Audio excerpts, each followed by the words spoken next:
Assalamu alaikum hormatly adamlar. Garaşdyrys. Baqly tarapy ýurdumyzda haýat täderlikler we habarlarla tanıştyrýan Watan habarlar gepleşmede başlaýar.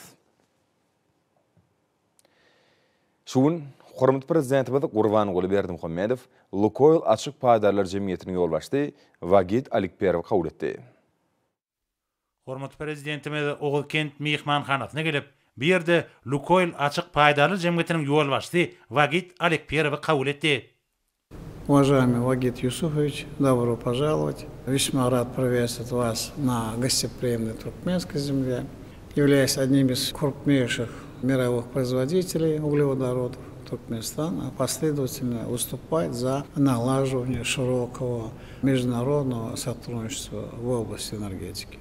Рост добычи нефти и газа, улучшение качества продукции, увеличение объемов и диверсификация, отправки энергоносителей на мировые рынки являются приоритетными направлениями энергетической политики нашей страны.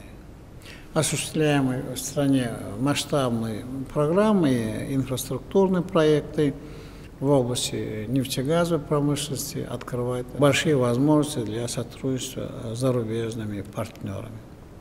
Как известно, в настоящее время Каспийский регион является важнейшим стратегическим центром, располагающим огромным экономическим, энергетическим и транспортно-логистическим потенциалом. Это и обуславливает особое значение налаживания здесь согласованного международного сотрудничества, базирующегося на правовых нормах, взаимного уважения и учета интересов друг друга. В этом контексте необходимо отметить, что недавнее подписание меморандума о взаимопонимании между правительством Туркменистана и правительством Азербайджанской республики о совместной разведке, разработке и освоении углеводородных ресурсов в месторождении Doğutluk имеет большое значение с точки зрения развития и укрепления туркмено-азербайджанского сотрудничества в области энергетики на Каспийском море. С подписанием этого исторического документа открываются новые возможности для совместной работы и создаются дополнительные условия для привлечения в этот регион крупных иностранных инвестиций на долгосрочной основе. Исходя из этого, хочу отметить, что мы приветствуем намерение компании публичного акционерного общества «Лукойл» принять участие в разработке месторождения Doğutluk и готовы рассмотреть ваши конкретные инвестиционные предложения по реализации данного проекта. Как я уже отмечал, мы открыты для сотрудничества, но и при этом уделяем очень большое внимание вопросам привлечения самого передового опыта, высоких технологий с учетом экологической составляющей, а также и последних разработок науки и техники. С этой точки зрения мы хотели бы услышать ваше мнение на наше предложение. Пожалуйста. Уважаемый господин президент, весь мир впечатлен теми успехами, которые демонстрирует Туркменистан, особенно в освоении новых технологий и в вопросах переработки, конечной переработки нефти и газа. И, конечно, подписание исторического соглашения открывает новую страницу в развитии нефтяной промышленности Туркменистана.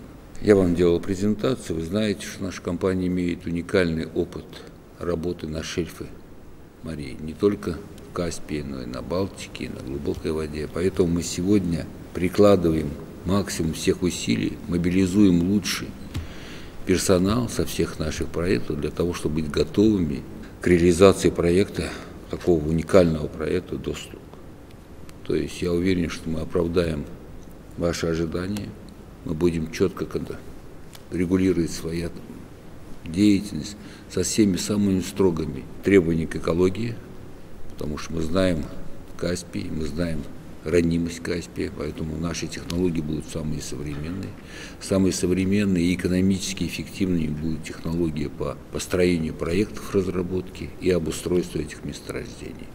Я хочу заверить, что наша компания приложит все усилия для того, чтобы в срок и экономически эффективно, и экологически безопасно реализовать те проекты, которые будут направлены на пользу, на увеличение экономического потенциала Республики Туркменистан. Duşun başına şeýlekem neftat sanatyny ösürmek, oňa täzeçil tehnologiýalary, tanul gomy işin gornaşdyrmak, şonuň ýaly iki taraplaryň hyzmatdaşyň ugurlaryny giňeltmek bilen baglanyşly meseleler ara alınıp maslahatlaşyldy.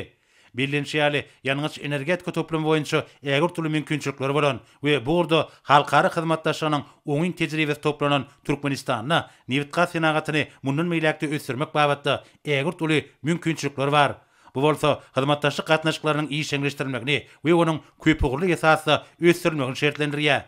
Duşun ahyrynda hormatly prezidentimiz we Russiýanyň iri energetika kompaniýasynyň ýolbaşçysy birek-birege hoşniýetli arzuwlary beýan edip, bar bolan gyzyklanmalary hemde bilelikdäki işiň oňun tejribesini nazara almak arkaly gurulýan netijeli hyzmatdaşlygyň üstünlükli dowam etjekdigine anan bildirdiler. Duşukdan soň mehman habarçymyza şeýle görüň berdi. Я имел честь. Bilen hormatly prezident bilen ören netijeli duşumyz boldy. Onuň dowamynda iki taraplaryň gatnaşyklaryň möhüm meselelerini ara alyp maslahatlaşdyk. Türkmenistanyň hormatly prezidenti Lukoil kompaniýasyna dostluk taslamasyny durmuşa geçirmek işlerine gatnaşmagy teklip etdi. Men bu teklibi biziň kompaniýamda hormatly prezident tarapyndan bildirilen ägir türlü hormat we anam hökümine kabul etdim. Biziň kompaniýamyz bu taslamanyň ykdysat taýdan netijeligini, ekologiýa howpsuzlygyny we tehnologik babatda kämillik derejesini kesgitlemek üçin tejribeli işgärlerini toplaýar. Şeýlekem biziň kompaniýamyz Hazar deňiziniň ýalpaklygyna we gury ýerde geologiýa gözleg işlerini alyp barmak we täze ýataklary öýleşdirmek boýunça oňun tejribe toplady. Biziň bu işleri ýerine getirmek üçin ägir türlü mümkinçiliklerimiz bar. Kompaniýamyz Türkmenistanyna neft gaz pudugyny ýaýbanlandyrylan giňmeçli özgertmeleriň durmuşa geçirilmegine işin gatnaşmagy taýýardyr. Munyň özi biziň üçin uly hormat bolup durýar. Sag bolun. Russiýanyň iri energetika kompaniýasynyň ýolbaşçysy bilen bolan duşuk tamamlanandan soň hormatly prezidentimiz birden ugrady. Daşary işler ministrliginiň Halkara gatnaşyklar institutyny ýurdumyzyň diplomatik işgärleriniň gününe gabatlanyp Türkmenistanyň diplomatiýasy, onuň taryhy, häzirki döwri, geljek atly ilmi maslahat geçirildi. Foruma ýurdumyzyň diplomatik gullugynyň ýolbaşçylary we işgärleri, Türkmenistan işleýän diplomatik wekilhanalary hemde halkara gurumlaryň başdanlary, ýokary okuw mekdepleriniň rektorlary we mugallimlary, talip ýaşlar gatnaşdylar. Maslahada şeýlede jemgyýetçilik gurumlarynyň, milli we daşary urt köpçülikleriniň habarleşdiricileriniň wekilleri hem çağıryldy. Ýagnananlar hormatly prezidentimizin diplomatik işgärlerini olaryň hünär bayramy hemde şu maslahatyň geçirilmegi münasibetli iýeren gutlagyny ünsülendiňlediler. Milli liderimizin gutlagyna beýlenşýäli Türkmenistan döwletimiziň bitaraplyk hukuk derejesine igrarly bolmagyna, ýurdumyzyň daşary siýasaty, halkara giňişligine, siýasy diplomatik, sewda ykdysady we meden insanperwer ulgamlaryny ösürmekde uly goşun goşýar. Ýurdumyzyň diplomatik gullugy Türkmenistanyň garaşsyzlygynyň şany 30 ýyllygyny, şeýle-de Birleşen Milletler Guramasy derejesinde iglan edilen halkara parakatçylyk we ananşmak ýylyny münasip garşylamak üçin uly meşhurly daşary siýasy çäýerler amala aşyrar. Mehriman akadamynyň gutlagy uly hunentlik bilen kabul edildi. Maslahatyň barşynda beýlenşýäli hormatly prezidentimizin başdanlygyna ýurdumyz köpügürli halkara hyzmatdaşlygy ösürmäge, sebäpde ähli meşhurde durnakly ötüş maksatlaryna ýetmek işine dünýä belirleşiginiň tagallalaryny birleşdirmäge gönükdirilen netijeli daşary siýasy ugry ýygyderli durmuşa geçirýär. Milli liderimiziň bu öňdöňörjülükli strategiýasy hemde öňe sürýän döredijilikli başlangyçlary ähli gollawa münasip bolýar. Birleşen Milletler Guramasynyň baş assambleýasynyň 73-nji mejlisinde bir agzdan kabul edilen kararnama şol başlangyçlaryň wajypdygynyň aýdyn tutnamasydyr. Bu kararnamada Türkmenistanyň 2021-nji ýyly halkara parakatçylyk we ananşmak ýyly diýip iglan etmek hakyna başlangyjy berkidildi. Döwlet başdanlygy bu pikiri öňe sürmek bilen oň anyk häsiýete ýedigini aýratyn bellädi hemde dünýä belirleşigini bu möhüm resmi namanyň üstüni many mazmuny bilen baýlaşdyrmaga çağırdy. Özüniň many mazmuny boýunça ýurdumyzda iglan edilen şu ýylyň Türkmenistan parakatçylygyň we ananşmagyň watany diýen şigary Birleşen Milletler Guramasynyň kararnamasy bilen dol saglaşýar. Gararsad baky bir tarap Türkmenistanyň daşary tiýadatynyň netijeli durmuşa geçirilmeginiň hemde oň milli bähbitleriniň goralmagynyň ýurdumynyň diplomatiýa gullugynyň işiniň esasy görkezjileriniň biri bolup durýanlygy belenildi. Türkmen diplomatlary milli liderimizin tawsyrlyklarynyň ugralyp öz öňlerine goýulan möhüm hemde jogapkärlik wezipeleri üstünlükli çözmek boýunça maksada laýyk işler amala aşyrýarlar. Hormatly prezidentimiň ýakynyň gollaw bermegi netijesinde Türkmenistanyň diplomatiýa gullugynyň maddi injamynyň bünyady ýygydaly berkidilýär hemde düzümi döwri baplaşdyrylýar. Döwlet başçymyzyň şu aýda gol çeken kararyna laýyklykda Türkmenistanyň usta diplomaty diýen tapawutlanyş nyşany döredildi. Ýurdumynyň daşary ýurtlardaky diplomatik wekilhanalarynyň hemde konsulluk idaralarynyň ulgamy ýyl saýyn giňelýär. Türkmenistan goňşy ýurtlar hemde dünýäniň beýleki sewitlerine ýerleşýän döwletler bilen dostlukly gatnaşyklary we özara bähbetli hyzmatdaşlygy ukgyny ösdürip hemde daşary ýurtly hyzmatdaşlary bilen giň gerimli düzümleýin tassamalaryň başyny başlap we birlikde durmuşa geçirip dünýä hojalyk gatnaşyklarynyň häzirki zaman ulgamyna ananly goşulýar. On halkara awry barhartýar. Häzirki döwrüň ýagdaýlarynyň we talaplarynyn ugranyp milli diplomatiýa mektebiniň ösdürilmegine hil taýdan täze iterip berildi.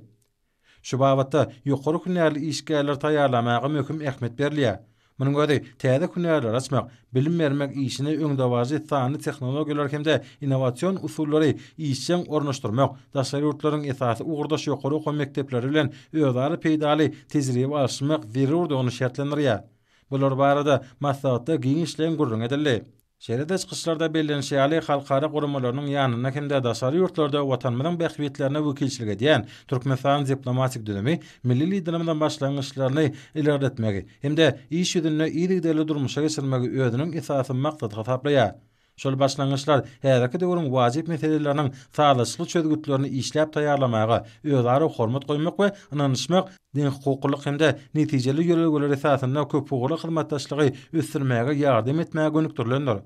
Maslahatyň ahynatnaşlar hormatly prezidentimide baragazdan ýüzlenme kabul edip, döwlet başçymyda milli diplomatiýa gullugyň işini kämilleşdirmek meselelerini uluslararasy üçin tüýsürekden hoşaýlyk bildirdiler. Hemde döwlet başçymyzy öňde goýulan wezipeleri üstünlükli çözmek üçin ähli tagallalar etjekdiklerini anandyrdylar. Depolşýar günler bayram münasibetli diplomatiýa gullugyň ýaş işgärlerini hemde halkara gatnaşyklar institutynyň taliplerine daşary işler ministrliginiň degişli diplomlaryny gowşurmak dawarasy boldy. Olara münasip bolan talipler döredilýän şertler mümkinçilikler üçin hormatly prezidentimize alkyş hemem hoşalyk sözlerini aýtdylar. Şahane sene münasibetli ýurdumynyň Ahal, Balkan, Daşoğul, Lewap, Mary vilayatlaryna da maslahatlar geçirildi. Bu şahane bayramçylyga başlanyp geçirilen maslahatlaryň dowamy edilen çykyşlarda Türkmenistanyň diplomatik işgärleriniň güni münasibetli gutluglar aýdylyp, olara işlerine üstünlükler ardy edildi. Ýurdumynyň halkara awraýyny belende götermekde alyp barýan dünýä nusguryk işleri, umumy adamzat bähbitlerine esasanýan daşary siýasat üçin mehriban ýakadamyza alkyş sözler aýdyldy. Hormatly prezidentimiň başlangyçlary bilen goňşy ýurtlar, we dünýä ýurtlarynyň bir näçesi bilen iki tarapdaýyn bähbitli, hoşniyetli, insanperwer gatnaşyklar ýoly goýulýar. Türkmenistan döwletimiň daşary siýasaty dünýä jemgyýetçiligi tarapyndan uly golluga eýe bolup, Birleşen Milletler Guramasy hemde bir näçe halkara guramalar bilen gatnaşyklar barhap utulanýar. Türkmenistanyň diplomatik işgärleriniň güni münasibetli halkara gatnaşyklar institutyna daşary işler bilim ministrlikleri Türkmenistanyň magtum muradyna ýaşlar guramasynyň merkezi geňeşi bilen birlikde goramaklaryna gararsat kemişelik bir tarap Türkmenistan parahatçylyk we durnuklyk üçin etmek ýoly bilen atly bayramçylyk maslahaty geçirildi. Ýurdumyň gurulşyk we senat şeýle-de sowda we dokma toplumlaryny ministrler kabinetiniň geçen ýyly we şu ýylyň ilkinji aýyna ýerine ýetirilen işleriň netijelerini başlanyp geçirilen giňişleýin mejlisini hormatly prezidentimiň öňde goýan wezipelerini durmuşa geçirmek uğurlary we toplumlaryň düzümlerini ösdürmek geljekki meýilnamalaryna başlanan maslahatlar geçirildi. Olarda degişli düzümlerin işini kämilleşdirmek, önümçilik kuwatlyklaryny artdyrmak, telekeçilige golluk bermek we sany ulgamy ornaşdyrmak babatda öňde durýan meseleler boýunça pikir alşmalar boldy. Ýurdumynyň gurulşyk senat toplumuna geçirilen maslahatda bu ulgamlarda alınıp barýan işleriň netijeligini ýokurandyrmak, medeni durmuş we önümçilik makfatly desgalarda gurulşyklaryň depkinlerini güýçlendirmek, şol bir wagtyň özünde senat budagynyň işini kämilleşdirmek bilen baglanşykly meseleler ara alyp maslahatlaşyldy.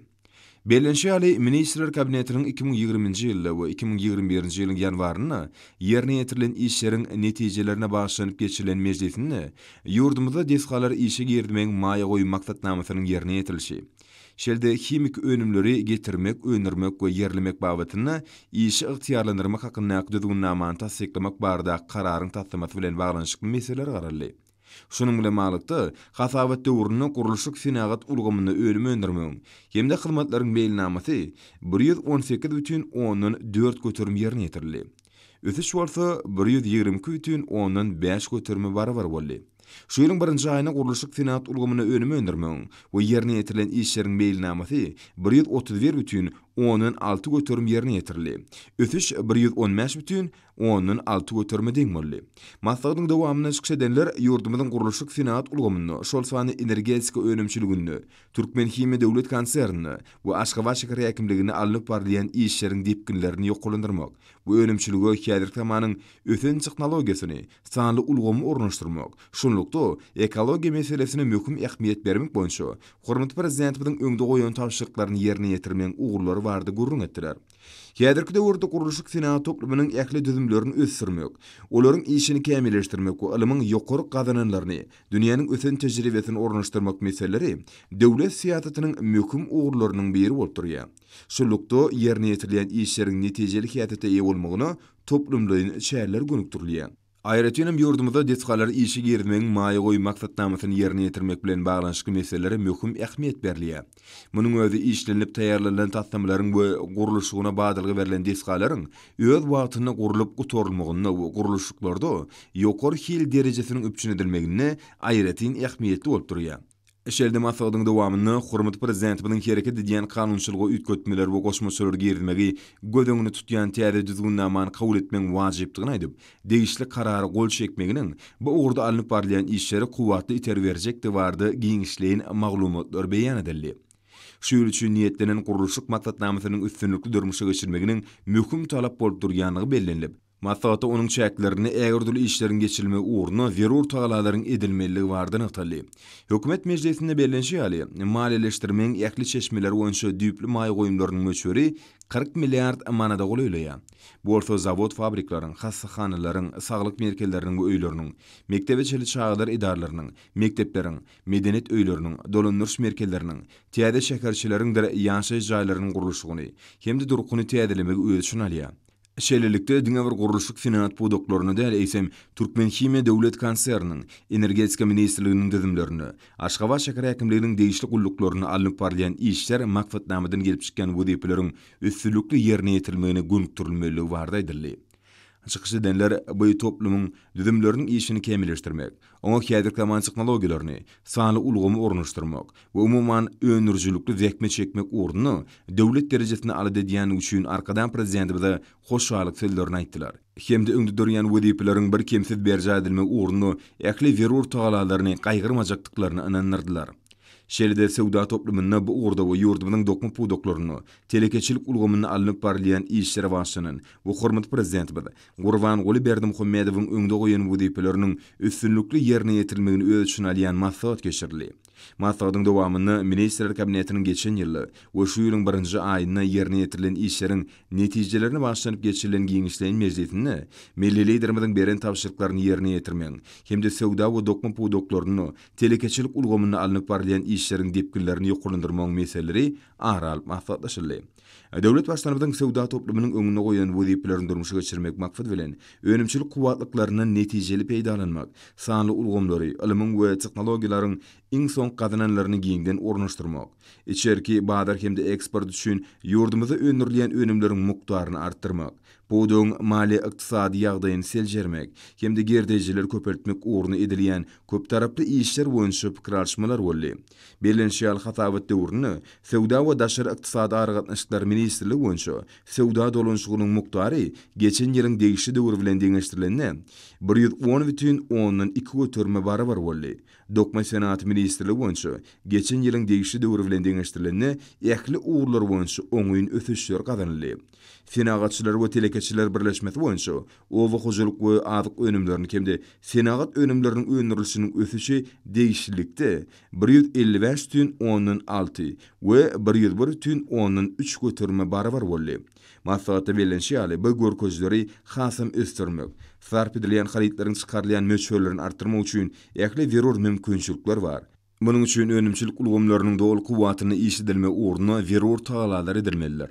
Bunun öde milli liderimiziň toplumlaryň düzümlerini bildirýän esasly talaplarynyň biri bolup durýar.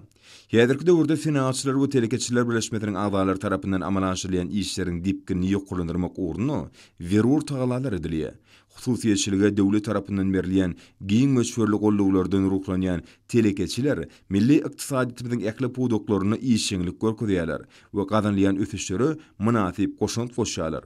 Sanly ulgamy geçmen kimde täze çemeleşmeler we tehnologiýalary ornaşdyrmaň esasyny döwürwap tewda ulgamyny döretmek boýunça döwlet başlarymyzyň tawşyrklarynyň ýerine ýetirilmegi üçin toplumlaryň işleriň maksatnamasy taýýarlandy.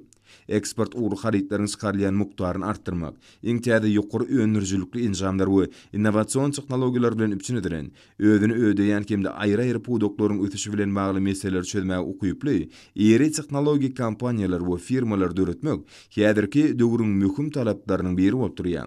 Maslahatda çykyş edenler bu wezipeleriň üstünlikli ýerine ýetirmegine toplumlaryň esasy çemeleşilýändigini ňatydylar. Maslahatyň dowamyna çykyş edenler ýetgiderli berýän kömek gollaw üçin arkadan prezidentimize hoşarlyk sözlerini aýdyp, iş öňürjiligini artdyrmak uğruna zerur taglalaryny etjekdiklerini inanyrdylar. Türkmenistanyň we Gazagystan Respublikasynyň arasynda sanly we aragatnaşyk ulgamy arkaly syýasy geňeşmeler geçirildi. Taraplar Türkmen gadak gatnaşyklarynyň ösürilmegine gyzyklanma bildirdiler. Iki taraplaryň gatnaşyklaryň ilerledilmegine ýokary derejedäki saparlaryň möhüm orny bellenip geçildi. Taraplar şu ýylyň dowamyny şeýle saparlary guramagyň mümkinçiliklerini de feredip geçdiler. İki ýurdun halkara we sewit düzümleriniň, hususan halkara guramalaryň şäklerindäki özara hereketleriniň oňyn tejribesi bellendi. Halkara meseleler babatyny Türkmenistanyň we Gazagystanyň garaýşlarynyň gabat gelýändigini taly. Hadar meselesi aýratyn ara alınıp maslahatlaşyldy. Ulugy saşyr ulgamyna hyzmatdaşlygyň giňeldilmegi dogrusyna işin pikir alşmalar geçirildi. Şu ýyl Türkmenistan Hazaryaky döwletleriniň 6-njy sammitini geçirmäge taýýarlyk görýär. Şunlukda taraplar sammitiň gün tertibiniň işinleşdirilmegi maksady bilen bir näçe teklipleri şoňýaly ekologiýa ulgamyna hyzmatdaşlygam ara alyp maslahatlaşyldy. Ara al meselelerine seredilip geçildi. Diplomatlar bilelikdäki işleň durmuşa geçirilmegi üçin ähmiýetli mümkinçilige eýe bolan sowda ykdysady ulgamyna hyzmatdaşlygyň häzirki ýagdaýyna we geljegine seredip geçdiler. Iqtisadi, ilmi texnik we medeni hyzmatdaşlyk boýunça hökümetara Türkmen gadak toparynyň ähmiýeti bellendi. Ýalňyz energetika, ulug logistika we senagat ulgamlaryna hyzmatdaşlygy şuňlaşdyrmak meselelerine de seredilip geçildi. Taraplar meden insanperwer ulgamyna hyzmatdaşlygyň ýagdaýyna da jekmejek seredip geçdiler. Ilim, bilim, saglyk goruş we beýlik ugurlar boýunça gatnaşyklaryň ösürilmegine gyzyklanma bildirdi. Gepleşikliň jemleri boýunça ministrler Türkmenistanyň Daşary işler ministrliginiň we Gazagystan Respublikasynyň Daşary işler ministrliginiň arasynda 2021-2023 ýyllar üçin hyzmatdaşlyk etmek hakynda maksatnama gol çekdiler. Şeýlede Türkmenistanyň we Beýik Britaniýanyň wekilleriniň arasynda sowda ykdysady meseleler boýunça onlaýn duşuş geçirildi. Türkmen tarapyndan mejlise Türkmenistanyň Maliýe we Ykdysadyýet, Daşary işler ministrlikleriniň, Merkez Bankynyň, Döwlet Daşary Ykdysady iş bankynyň, şeýlede Türkmenistanyň Suw hojalygy bardak döwlet komissiyanyň, senagatçylar we telekeçiler birleşmesiniň wekilleri gatnaşdylar. Esasan JSB Sales Limited kompaniýasynyň wekilleriniň ibarat bolan Britan wekiliyetine Beýik Britaniýanyň premier ministriniň Türkmenistan boýunça ýürüýti sowda wekili Baronessa Emma Nicholson ýolbaşçylyk etdi. Taraplar Türkmenistanyň we Beýik Britaniýanyň arasyndaky sowda gatnaşyklarynyň ösüş tepkini oňyn baha berdiler. Türkmen tarapy üçin ýürüýti teknikalaryň we enjamlaryň getirmegine gyzyklanma bildirilýän JSB Sales Limited kompaniýasy bilen hyzmatdaşlygyň ara alyp maslahatlaşylmagy gepleşikleriň esasy ugur boldy. Maýa goýun meseleler kimde bilelikdäki tatgamlaryň beýlik uğurlar dogrusyna da pikir alşmalary ul orun berildi. Şeýlede ara gatnaşyk hyzmatlarynyň kiýilini we geçirjilik ukybyny hasam ýoklandyrmak, pudoga döwürwap telefon giňden ornaşdyrmak, halkara tejribesinden uralyp ilat edilen hyzmatlaryň görnüşlerini artdyrmak häzirki döwürde degişli düzümiň esasy ugur bolup durýar. Şu nokta nazardan geçirilýän işler oňyn netijeleri besenýär. Maglumat tehnologiýalarynyň bütün dünýä ötüşi her bir işde öňüňdüşlük adamyň şertlenýär. Şunun uranyp halkara tejribeler öwrünlýär. Türkmen ara gatnaşyk agentliginiň Estoniýanyň degişli kompaniýasy bilen geçirilen onlaýn duşugyny pikir alşmalary ul orun berildi. Elektron hökümet ulgamyna baý tejribesi bolan Estonia Respublikasynyň Roxnet Solutions kompaniýasy Türkmen Argatnaşyk agentligi bilen elektron hökümet ulgamyna hyzmatdaşlygy ýoly goýmak gyzyklanma bildirýär. Häzirki wagtda Roxnet Solutions kompaniýasy elektron hökümet ulgamyny gurnamak boýunça öz hyzmatlaryny Germaniýa, Finlandiýa, Kanada ýaly dünýäniň ösen döwletlerine, şeýle-de dünýäniň bir näçe döwletlerine ýoly goýmaklygy ýardym berdi. Online duşukda hyzmatdaşlyk ösürmekligi ulunç berildi. Berqarar döwletimiziň matyýalyk döwründe Türkmenistany ýaşlar bardaky döwlet siýasatynyň 2021-2025 ýyllar üçin döwlet maksatnamasyny üstünlikle amal aşyrmagyň şäklerini Türkmenistanyň Gyzyl Ýarmay Milli Jemgyýeti, Bilim, Sport we Ýaşlar siýasaty ministrlikleri bilen birlikde Ýagşyýerlik Akay wadynyňky Halkara Neft we Gaz Uniwersitetine sanly ulgam arkaly geçirilen okuw maksady ýaşlar watanymyzyň güýjli kuwaty, awray mertebesi we beýik geljegidir diýilip atlanyrly. Türkmenistanyň döwlet gümrük gullugyny video aragatnaşyk arkaly eksport-import amallary üçin bir penjere ulgamynyň işini utgoşdurmak boýunça podagara toporuny ýerýän idaralaryň wekilleriniň gatnaşmagyna geçirilen iş duşugyny degişli taslamanyň şäklerini döwlet idaralary tarapyndan ilkinji nowatda amal aşyryljak şäherler bilen magly meseleri aralyp maslahatlaşyldy. Türkmenistanyň Milli Geňeşiniň halk maslahatynyň agdalarynyň saýlawlaryna taýýarlyk barha giňerme bolýar. Möhüm siýasat şäheriniň şäklerini dalaşgärleri ködürlemek dowam etdirilýär. Bu şäheriniň masyny kanun çykarjy idaranyň wekilligine iň münasip dalaşgärler ködürlenýär. Saýlaw kodeksine laýyklykda dalaşgärliň çäklendirilmedik sany aralyp maslahatlaşylýar. Dalaşgärlige ula awraýdan peýdalanýan tutan ýerli zähme çekýän adamlar hödürlenilýär. Olun hatarında tejribeli guramaçylar, hünärmenler, owa zähmetkeşler, kärinçiler, bilim we medeniýet, saglyk goraýş hemde durmuş üçünçülük ulgamynyň senagat, guruluşyk, aragatnaşyk we beýlik pudaklaryň wekilleri bar. Häzirki wagtda senli welayet, etrap, şäher halk maslahatlarynyň agdalary tarapyndan Milli Geňeşiň halk maslahatynyň agdalarynyň 48 mandatyna 81 dalaşgar hödürlenildi. Olan 10 mäşdi Ahal welaýatyndan, 10 mäşdi Balkan welaýatyndan, 9-y Daşoğul welaýatyndan, 16-y Lewap welaýatyndan, 10 mäşdi Mar welaýatyndan hemde 11-i Aşgabat şäherinden hödürlenildi. Dalaşgärler hödürlemek 2-nji martda senli dowam eder. Belli almak bolsa 7-nji martda tamamlanar. Milli tinçiler ygtyýarlyklarynyň çäklerini saýlaw bilen bagly çäreleri gözegçilik edýärler.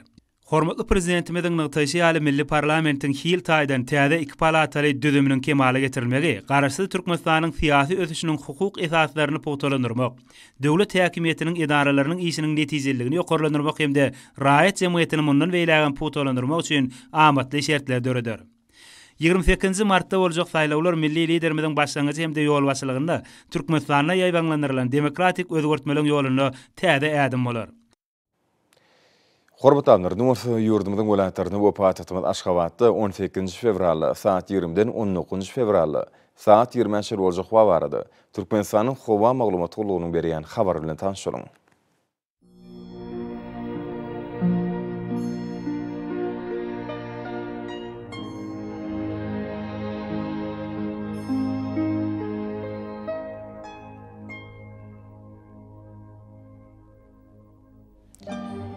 Balkan welaýatyny ütkäp durýan bulut howa bolup gargaçykly ýağış ýagar. Demirada kunmatardan tiýdes kontu 9-14 metr ýetýän şemal ufer. Howa gijesine 1 gradus sowukdan 4 gradus şeli maýl. Günnüdüne 6-11 gradus. Kenerki taraplaryna bolsa 1-6 gradus maýl bolar. Ahir welaýatyny ütkäp durýan bulut howa bolup gargaçykly ýağış ýagar. Demirada kunmatardan tiýdes kontu 9-14 metr ýetýän şemal ufer. Howa gijesine 1 gradus sowukdan 4 gradus şeli maýl. Günnüdüne 1-6 gradus. Günorta gün ore taraplaryna bolsa 11 gradus şeli maýl bolar. Mar welaýatyny ütkäp durýan bulut howa bolup azkem ýağış ýagar. Demirada kunmatardan tiýdes kontu 9-14 metr ýetýän şemal ufer. Howa gijesine 6-11 gradus, günnüdüne 9-14 gradus maýl bolar. Lewap welaýatyny ütkäp durýan bulut howa bolup azkem ýağış ýagar. Demirada kunmatardan tiýdes kontu 9-14 metr käýerlerine 16 metr çeni ýetýän şemal ufer. Howa gijesine 8-13 gradus, günnüdüne 13-18 gradus maýl. Demirada etraplaryna gijesine 3-8 gradus, günnüdüne bolsa 4-9 gradus maýl bolar. Daşowut welaýatyny ütkäp durýan bulut howa bolup gargaçykly ýağış ýagar. Demirada kulmatardan tiýdiz kuntu 9-14 metre ýetýän şemal ugdur. Howa gejesine 3 gradus sowukdan 2 gradus çeli mayl. Gündüzine 0-dan 5 gradus çeli mayl bolar. Paýtagtymyz Aşgabatda ütkäp durýan bulut howa bolup gargaçykly ýağış ýagar. Demirada kulmatardan tiýdiz kuntu 11-13 metre ýetýän şemal ugdur. Howa gejesine 1-3 gradus, gündüzine 2-4 gradus mayl bolar.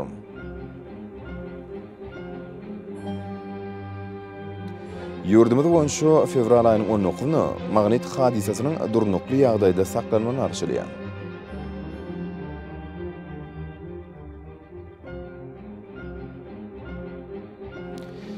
Edil watandaşlar, häzirki wagtda howanyň düzümini tozan bölejikleriniň möçberiniň kadydan 11 götürüm artmagy bilen baglanşykly. Howa şertleriniň adam bedeni ýetirýän oňaýsyz täsirlerini öňüne almak üçin agyz burun örtüklerini ulanmagy, şerde gyş basynyny howanyň derejesiniň üýtgeýäni nazar alyp, basyla görä geyinmegi maslahat berýär.